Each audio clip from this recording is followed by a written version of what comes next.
Jesus, amém. Amém, vocês podem se dirigir às salas de vocês. Queria, voltando agora, também dar boa noite a quem estiver nos acompanhando pelo canal. Queria convidar vocês a abrirem as Bíblias de vocês no livro de Isaías, capítulo 55, versículo 6. Isaías 55, versículo 6. E a gente, antes de ler, eu queria externar minha gratidão a um amigo que eu convidei e que veio. Espero que aquilo que eu disse se cumpra, que realmente essa palavra seja uma palavra que vá ao coração dele. Deus possa lhe abençoar. Vamos lá, Isaías 55, 6. Buscai ao Senhor enquanto se pode achar, invocá-lo enquanto está perto. Buscai ao Senhor enquanto se pode achar, invocai-o enquanto Ele está perto. Eu gostaria de convidar cada um de vocês a fazer uma oração comigo hoje. Eu vou orar e eu queria, você não precisa repetir audivelmente não, mas você possa repetir aí no seu coração, uma oração simples, né? Eu não sei quantas vezes você já cruzou essa porta, mas a minha oração é que hoje seja um momento de Deus na sua vida. Vamos orar? Senhor, a minha oração nesse momento é que o Senhor fale ao meu coração. Que o Senhor fale à minha vida. Que o Senhor traga uma palavra do Senhor para o meu coração. Nós te oramos, Senhor, assim. Que realmente Deus possa falar aos nossos corações. Eu não sei se acontece com vocês, final de ano, de ficar reflexivo sobre o ano que se passou e o ano que começa. Eu geralmente fico nesse clima. Descobri que mais pessoas ficam, né? Hoje de manhã nós tivemos Lívia dirigindo o culto e falando desses questionamentos. E a mensagem de hoje de manhã, como o pastor Paulino falava também sobre isso, sobre essa nossa reflexão, esse momento de transição de um ano que se passa e um ano que se começa, e uma avaliação daquilo que aconteceu, do que deixou de acontecer. Eu não sei se vocês fazem isso. O começo desse ano eu coloquei algo no meu coração, que independente daquilo que eu vivesse, daquilo que eu estivesse passando, eu seria grato a Deus. E foi um ano que iniciou de um modo muito difícil, mas essa determinação estava no meu coração, e graças aos pequenos grupos eu pude exercitar isso todas as semanas, porque a cada semana eu era desafiado a ver naquela semana algo de bom que Deus tinha feito na minha vida. Durante todas as semanas desse ano, eu tive um momento de agradecer a Deus por algo que Ele fez na minha vida. E aí uma das semanas que ficou marcada na minha vida, eu preciso confessar, foi quando nós fizemos um culto na casa de Marceliana. E a irmã Gera, nesse momento de compartilhar as coisas boas, a gratidão e aquilo que a gente chama de bola cheia, ela disse, olha, eu não tenho uma bola cheia para agradecer. Eu tenho um cacho, porque Deus tem sido misericordioso demais. Deus tem me abençoado. E aquela fala da irmã Gera ficou no meu coração, dessa gratidão de alguém que percebe que tem muita coisa para agradecer. Muita coisa para agradecer. E aí eu desafio você, a partir de hoje, a pensar todas as semanas sobre aquilo de bom que aconteceu na sua vida. E aí, se você tem dificuldade nesse momento, eu gostaria de convidar você a participar dos nossos PGMs, porque todas as semanas nós temos um momento onde nós agradecemos e compartilhamos. E quão bom foi acompanhar durante todo esse ano as bênçãos que Deus fez não só na minha vida, mas na vida daqueles que estavam comigo em determinado, nos momentos em que participei de alguns PGMs. E aí eu via o agir de Deus não só na minha vida, mas na vida dos meus irmãos, daqueles que estavam compartilhando comigo aquele momento. Mas diante desse momento de reflexão de final de ano, há 2 semanas atrás eu estava escutando um podcast. Um apresentador estava entrevistando um pastor, e ao final da entrevista ele disse, olha, se você tivesse a oportunidade de mandar uma mensagem para 8 bilhões de pessoas agora, qual mensagem você enviaria para essas pessoas? E aquele pastor parou e disse o seguinte: eu gostaria de compartilhar com as pessoas sobre a brevidade da vida e a urgência em termos o encontro com Deus, de entendermos que o grande sentido da vida é andarmos com Deus. E aí ele começou a compartilhar algo da vida dele. Ele disse: no dia em que Marília Mendonça morreu, eu entrei no Instagram dela e orei os stories dela. E eu sei que a maior parte de vocês viram também, porque passavam ela com a mala indo para o avião. Mas há uma sequência de stories. E na sequência, depois que ela entra no avião, ela está comendo, acho que uma maçã, e ela reclama porque está comendo aquilo. Ela não queria estar comendo, e ela reclama porque ela estava de dieta. E aí, essa foi a última refeição dela. E ele disse que enquanto via aqueles stories, começou a pensar: se ela soubesse que aquela era a sua última refeição, o que ela teria comido? E ele disse que foi viajando ainda mais nessa sua imaginação. Se os seus fãs soubessem que aquele era o seu último show, como eles teriam cantado? Se os assistentes de palco, a sua equipe soubesse que aquele era o seu último show, como teriam abraçado ela naquele momento? E aí ele disse que a partir dessa imagem começou a refletir sobre a sua própria vida e sobre que algumas vezes nós vivemos como se tivéssemos uma eternidade. Nós não amamos as pessoas como nós deveríamos, nós não declaramos o nosso amor, nós não externamos o nosso perdão, nós não damos às pessoas as possibilidades de recomeçar, porque achamos que temos toda uma eternidade. E enquanto eu ouvia isso, ele coloca uma frase terminando o seu texto, e aí eu queria ler para vocês o final da mensagem dele. O que pega é que se a gente tratasse todos os momentos como se fossem últimos, como a gente ressignificaria tudo o que a gente faz? E aí ele diz: eu já preguei doente, cansado, com conta de luz cortada, despejado, eu já fui perseguido, humilhado, mas eu nunca desperdicei uma oportunidade de entregar tudo como se fosse a última vez. Porque eu não posso dar metade para quem me entregou tudo. Então o que eu penso é: eu não queria que isso fosse a minha última vez, e me justificar e dizer para Deus que eu entreguei menos porque eu estava triste, aflito ou cansado. Tudo que vou fazer, faça como se fosse a última vez, porque um dia será. E enquanto eu estava ouvindo essa mensagem, lembrei de um texto, de um livro que eu li, e que mexeu muito comigo. O título do livro é A Morte, um Dia que Vale a Pena Viver. Eu preciso confessar para vocês que eu comprei esse livro e relutei em lê-lo, porque o texto é muito forte. Mas eu estava conversando com uma amiga que estava vivendo um luto, e ela tinha assistido uma palestra da autora desse livro, e ela disse: é espetacular como ela traz o momento de luto como algo que a gente precisa vivenciar. E aí eu fui ler o livro, e realmente o livro é espetacular, é algo que a gente precisa ler para entender. Ana Cláudia Quitânia é médica geriátrica e uma das maiores referências no Brasil sobre cuidados paliativos. Em 2003 ela deu uma palestra no TED que viralizou, ultrapassando os 3 milhões de visualizações. Ela finaliza a sua palestra com a frase: a morte é um dia que vale a pena viver. E essa última frase se tornou o título de um livro, que é esse livro que eu li para vocês, e que tem estado na lista dos livros mais lidos do Brasil há muito tempo. No livro tem 2 trechos que me chamaram a atenção, e eu gostaria de compartilhar com vocês parte disso.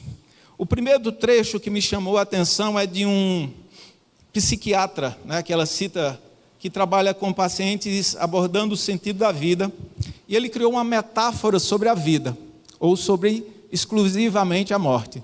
Ele disse que a morte é um grande muro, e ela disse que essa imagem ficou na sua mente, como a morte e um grande muro, até que um amigo explicou como era esse muro. Ele disse: esse muro é como a muralha da China. É uma muralha, é um muro que não tem fim e que tem uma altura, ou seja, eu não posso arrodear, eu não posso escalar esse muro. E aí, a partir dessa ideia, ele disse: todos nós trilhamos por um caminho, e um dia nós vamos estar de frente com o muro. Nós não podemos arrodear, nós não podemos escalar.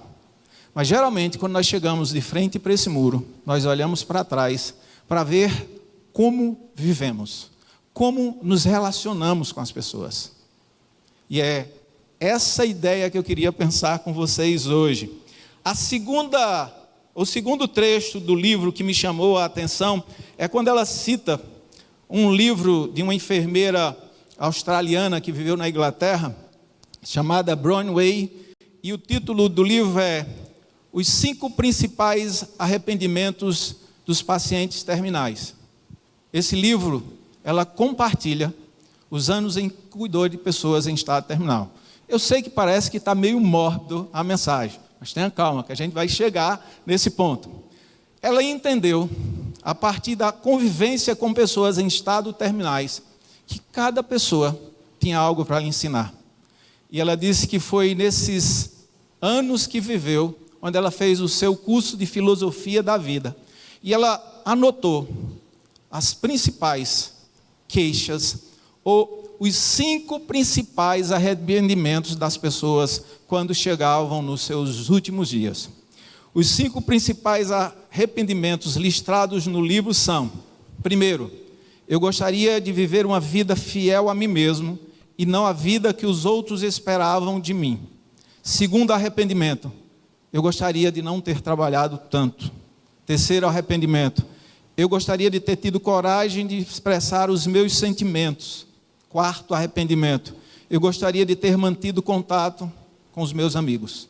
Quinto arrependimento, eu gostaria de ter me deixado ser mais feliz. Diante de todas as pessoas, a maior parte das pessoas que estavam em estado terminais tinham algum desses arrependimentos.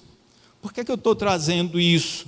Porque a gente precisa entender, como aquele pastor falou, da brevidade das nossas vidas e de darmos sentidos a como vivemos. E aquilo que nós estaremos pensando hoje é como nós não termos esses arrependimentos ao final da nossa vida. Nós precisamos pensar nisso hoje, porque a nossa vida ela corre aleatória à nossa vontade. Independente de querermos ou não, um dia nós estaremos diante desse muro. E aí no final eu vou dizer para vocês como nós conseguimos atravessar o muro. Mas o muro é um lugar onde a gente olha para as nossas vidas e reflete sobre esses arrependimentos. O primeiro arrependimento que ela diz que as pessoas têm é: eu gostaria de ter tido coragem de viver uma vida fiel a mim mesmo e não a vida que os outros esperavam de mim. Às vezes, a vida que nós estamos vivendo é a vida que os nossos pais desenharam para a gente. A profissão que nós estamos exercendo não é a profissão que nós queremos, é a que os nossos pais desenharam para mim. E isso traz 2 reflexões. Primeiro, para os pais, que nós não devemos obrigar aos nossos filhos a realizar aquilo que era o nosso sonho pessoal, porque às vezes aquilo que estamos impondo para eles é aquilo que queríamos ter vivido e que não vivemos, porque talvez os nossos pais não nos permitiram. Então a primeira reflexão vai para os pais: deixem os seus filhos viverem e sonharem aquilo que eles querem para eles. A segunda reflexão vai para nós, que devemos ouvir os nossos pais, devemos ouvir as pessoas que são referência, mas devemos viver os nossos sonhos. Devemos desenhar uma vida onde haja um equilíbrio entre aquilo que os outros indicam como caminho e aquilo que eu sei que é o caminho para a minha vida. O segundo item da lista fala: eu gostaria de não ter trabalhado tanto. Eu acho que alguém poderia ter colocado aí que era não ter trabalhado de jeito nenhum, mas não é possível isso. Então, aquilo que a gente precisa desenvolver é um equilíbrio entre o trabalho, que precisa, que é importante, que nos ajuda a realizar os nossos sonhos, e que às vezes é um lugar de abençoar e de servir a outras pessoas, e não fazer o que muitas pessoas fazem. Por quê? Porque não tiveram. Eu vou trabalhar para dar para os meus filhos isso. E ele trabalha tanto que ele não dá ao seu filho aquilo que o filho realmente precisa, que é a sua presença. Então, que a gente possa entender o lugar do trabalho. E esse lugar ele precisa ficar bem claro nas nossas vidas. Trabalho é honroso, trabalho é algo que é bíblico. Trabalho é lugar de servir, de usar os nossos dons e habilidades, tanto para se manter como abençoar a vida das outras pessoas. E aí eu gostaria de dizer para você, se você não está no trabalho que você acha que é o seu, não reclame. Trabalhe para não estar nesse lugar. Mas enquanto estiver nessa posição, faça o melhor que você pode. Segundo, arrependimento. O terceiro arrependimento é: eu gostaria de ter tido coragem de expressar os meus sentimentos. A Ana Cláudia, ela disse que nos últimos momentos nós ficamos mais fragilizados. Por quê? Porque muitas vezes carregamos culpa por sentimentos que nós não expressamos. Não dissemos às pessoas que amávamos o quanto amávamos. E às vezes não damos às outras pessoas a oportunidade do recomeço. Eles que geralmente, as pessoas se martirizam por perdão que não foi liberado, por recomeço que não foi apropriado, pela possibilidade de recomeçar, de reconhecer erros e traçar uma vida que fazia sentido. E essa, segundo ela, é um dos arrependimentos que mais machucam as pessoas, porque às vezes não tem como voltar atrás e estender o perdão ou declarar o amor àqueles que mereciam ter ouvido. O quarto arrependimento é: eu gostaria de ter mantido contato com os meus amigos. Quantas pessoas especiais, quantas pessoas tão importantes, e a gente dizia, era o meu melhor amigo, mas o trabalho, a vida, o corre-corre, tantas coisas que colocamos, tirou de nós a possibilidade de conviver com essas pessoas, e perdemos o contato, ou não nos organizamos para nos reencontrar com essas pessoas. Essa semana eu vi um vídeo muito interessante que falava justamente disso. Era uma propaganda e eu não me lembro, mas a pessoa era colocada aí do lado do seu amigo. Diz: quem é essa pessoa? Isso aqui é um grande amigo, meu amigo de infância, alguém que foi importante, alguém que foi referência na minha vida. E como vocês se relacionam? Infelizmente a gente perdeu o contato. Infelizmente a gente se distanciou. Aquela que era a pessoa de referência, nós não conseguimos organizar um tempo para estar com essas pessoas e declarar o quanto realmente essas pessoas eram importantes.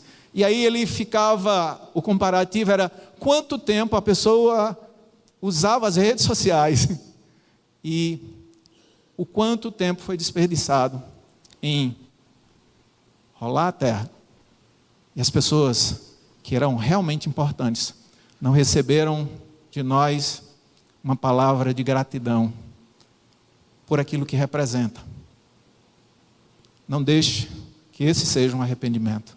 Diga para as pessoas o quanto elas são importantes, o quanto elas são essenciais, o quanto elas influenciaram as suas vidas, o quanto aquilo que você é resposta de uma palavra, de uma companhia, de um momento juntos.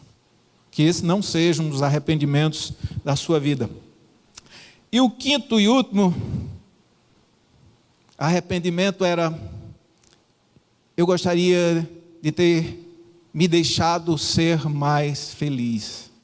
E geralmente esse último arrependimento tem a ver com os outros, de um trabalho, de um relacionamento, de um tempo com os amigos, porque na verdade nós estabelecemos que seremos felizes quando nos formarmos, quando tivermos um emprego, quando comprarmos um carro, quando comprarmos a casa, e a gente vai acumulando essas coisas e a felicidade não está nessas coisas. Na verdade, a felicidade está nos relacionamentos com as pessoas, com a companhia das pessoas, com um tempo de qualidade com os nossos filhos, com os nossos. A felicidade não é um lugar onde se chega. A felicidade é um estilo de como se vive. E quando nós somos gratos e percebemos a mão de Deus em todos os momentos da nossa vida, nós estamos nesse espectro da felicidade, nesse momento de chegar nesse lugar. 5 arrependimentos que as pessoas têm nos últimos dias da sua vida. Mas infelizmente, quando eu olhei para esse texto, achei que estava faltando alguma coisa. E aí eu gostaria de acrescentar a essa lista um 6º arrependimento. E esse arrependimento, para mim, para mim, na verdade, o primeiro arrependimento. O texto que nós lemos no início do nosso culto dizia: buscai ao Senhor enquanto se pode achá-lo, invocai-o enquanto está perto. Eu não quero chegar ao fim da minha vida com esse 6º arrependimento, de não ter encontrado o meu Deus a tempo. A Nova Versão Internacional disse: busque o Senhor enquanto é possível achá-lo. Haverá um momento que não será mais possível esse encontro. Clame enquanto Ele está perto. Eu me arrependo de não ter tido um encontro com Deus quando era possível. Alguém poderia dizer: eu me arrependo de não ter prestado atenção à presença de Deus comigo, por mim, em mim. Abraão recebe uma palavra de Deus em Gênesis 17, e Deus diz a Abraão: Abraão, anda comigo. Esse é o convite de Deus. Deus está nos convidando a andar com Ele. Ele está próximo, Ele está atento, e Ele está querendo ter conosco um relacionamento. O maior arrependimento que nós podemos ter é ao final da nossa vida, ao nos depararmos com um muro, não sabermos como passar para o outro lado. Mas eu disse para vocês que havia uma maneira de atravessar esse muro, porque a Bíblia diz que a morte não é o fim, a morte é só uma passagem. Nós vamos atravessar esse muro, e do outro lado nos encontraremos com aquele com quem nos relacionamos, aquele com quem andamos. Esse sim é o maior arrependimento que nós podemos ter na nossa vida. Viver uma vida sem ter andado com Ele. No livro de Eclesiastes, há um texto que diz: lembra do teu Criador nos dias da tua mocidade, antes que venha os dias dos quais diga, não tenho contentamento. O texto está dizendo que nós precisamos prestar atenção à importância desse encontro com Deus. Por quê? Chegará um dia em que os nossos dias não farão sentido. Então ele diz que esse encontro com Deus é aquilo que dá sentido, significado à nossa existência. A experiência do encontro com Deus é que vai fazer com que os nossos dias não encontrem esse momento de não ter sentido. Por quê? Porque durante a nossa caminhada nós vamos nos detendo com coisas diversas, nós vamos colocando a nossa atenção em coisas diversas. Chegará um momento que nenhuma dessas coisas será percebida por nós, não conseguem preencher esse espaço que existe dentro do nosso coração, esse anseio que está dentro da nossa alma de encontrar o sentido e o significado andando com o nosso Criador. O autor da carta aos Hebreus diz assim: se você ouvir a voz de Deus, não endureça o seu coração. Se hoje você ouvir Deus falando com você, não endureça o seu coração. Ouça, para que você não se arrependa de ter passado por essa existência e não ter ouvido a voz do seu Pai, lhe chamando para andar com Ele. Esse é o grande sentido da vida. Andarmos, ao ouvirmos a voz do nosso Deus Pai. Anda na minha presença. E quando ele está falando de não ouvir, não é só não obedecer, é de não ouvir mesmo, porque às vezes parece que nós tapamos os nossos ouvidos para a voz do Deus que nos chama para andar com Ele. E me permita eu fazer uma observação que sempre falo, eu não estou falando aqui de religião, eu estou falando de um relacionamento com Deus, que vai me levando para um lugar onde as pessoas cultuam, mas ele é conquistado, ele é desenvolvido dentro da minha casa, onde eu falo com ele, eu escuto a voz, a direção e o sentido dele. E sabe o que é interessante? Que quando eu ouço a voz desse Deus, quando eu ando com esse Deus, esses arrependimentos que geralmente as pessoas têm na vida, eles são transformados, porque esse Deus com quem eu me relaciono vai me falar da real importância das pessoas, vai falar da real importância do meu lugar de trabalho, vai falar da real importância de ter amigos, e alguns serão chamados irmãos. É essa a realidade desse Deus. Aquilo que Deus nos chama é não só atravessarmos um muro, mas ao olharmos para trás, entendermos que fizemos aquilo que precisávamos ter feito, amamos as pessoas como elas precisavam, servimos e deixamos uma história onde as pessoas vão olhar como alguém que andou com Deus, como alguém que tinha um relacionamento com esse Deus. Que você não tenha esse arrependimento na sua vida. Eu me arrependo de não ter andado pela vida tendo Deus como meu Senhor. Eu me arrependo de ter voltado de Emaús sem me dar conta que Deus estava comigo. Foi isso que aconteceu com os discípulos enquanto voltavam, e um homem começou a andar com eles, e eles começaram a contar daquilo, e aquele homem ia falando, e no final, eles descobriram que aquele que andava com ele era o Cristo ressuscitado. Às vezes nós corremos o risco de andarmos pela vida sem entender que Deus está andando conosco, que Deus está do nosso lado. Hoje eu vi um vídeo espetacular. O menininho se apronta, pega a mochila, bota um lanche, um suco, olha para a mãe, diz: mãe, eu vou me encontrar com Deus. Pega a bolsinha, pega o ônibus, chega no parque e tem uma senhora, uma pedinte. Olha para a senhora, quer um pão de queijo? E dá para a senhora. A mulher ri, ele puxa um refrigerante e dá para aquela senhora. E ela bebe, os dois se divertem, comem aquele lanche. A mãe disse: olha, volta cedo que vai ter o jantar. Ele olhou, hora de voltar para casa, ele volta para casa. Volta para casa, ele encontra a mãe, e a mãe disse: e aí, encontrou com Deus? Encontrei. Descobri que Deus é uma mulher. É uma senhora, e ela tem um sorriso lindo. A imagem para e a pedinte volta para um lugar onde tem outra pedinte. Vem sorrindo e a mulher diz: o que aconteceu?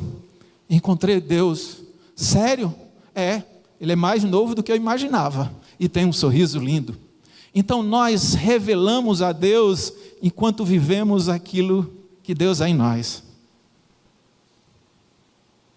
Que a gente possa andar e perceber Deus do nosso lado. Que a gente possa perceber Deus nas pessoas que se importam com a gente, que cuidam da gente. Mas que sejamos Deus na vida das pessoas, como aqueles que declaram o seu amor, o seu perdão, e que entendem que algumas vezes na vida a gente erra e precisa pedir perdão e recomeçar. A minha oração hoje é que nenhum desses arrependimentos sejam reais na sua vida. E que hoje, você ouvindo a voz de Deus, possa dizer para Ele: quero andar contigo. Quero trilhar essa caminhada contigo. Por quê? Porque em alguns momentos nós passaremos por vales. Nós passaremos por momentos difíceis. e eles serão mais fáceis se passarmos de mão dadas com aquele que nos chama para andar conosco. Eu gostaria de encerrar essa reflexão encorajando você a viver de tal maneira que você não tenha arrependimentos estruturantes da sua vida, mas que principalmente não se arrependa de não ter encontrado e andado com Deus, porque esse é o grande sentido das nossas vidas. Nós somos criados por Ele, para Ele e para a glória dEle, e nós não encontraremos o sentido e o real valor das nossas vidas enquanto não vivermos isso diariamente. E aí eu gostaria só de encerrar com uma história. Uma vez eu vi essa história de um homem que andava com Deus, e perguntaram a ele: como você viveria se soubesse que vai morrer daqui uma semana? E o homem que andava com Deus respondeu: viveria exatamente do jeito que eu estou vivendo hoje. Eu não sei se a história é real, mas que é bonita é. Vamos orar? Queria convidar o pessoal do louvor para a gente cantar. E aquilo que eu pedi a vocês no começo, eu vou pedir novamente. Que se você ouviu a voz dele, não lute contra essa voz. Deixe que essa voz lhe dê a direção e o sentido das suas vidas. E se existe algum desses arrependimentos que eu falei hoje, e que se você tem a possibilidade de consertar, de voltar atrás, de falar com alguém que você machucou, de dizer para alguém que é muito importante para você o quanto essa pessoa é, de entender que o seu trabalho é um lugar que Deus colocou você para abençoar e servir com aquilo que você sabe. Se você não está vivendo aquilo que você gostaria de viver, ainda dá tempo de recomeçar. Ainda dá tempo de reescrever. Mas, acima de tudo, se você ainda não está vivendo esse relacionamento com Deus de profundidade, de ouvir a voz, a direção e perceber a presença dEle no seu dia a dia, que você possa pensar sobre isso. Vou pedir para o pessoal cantar e depois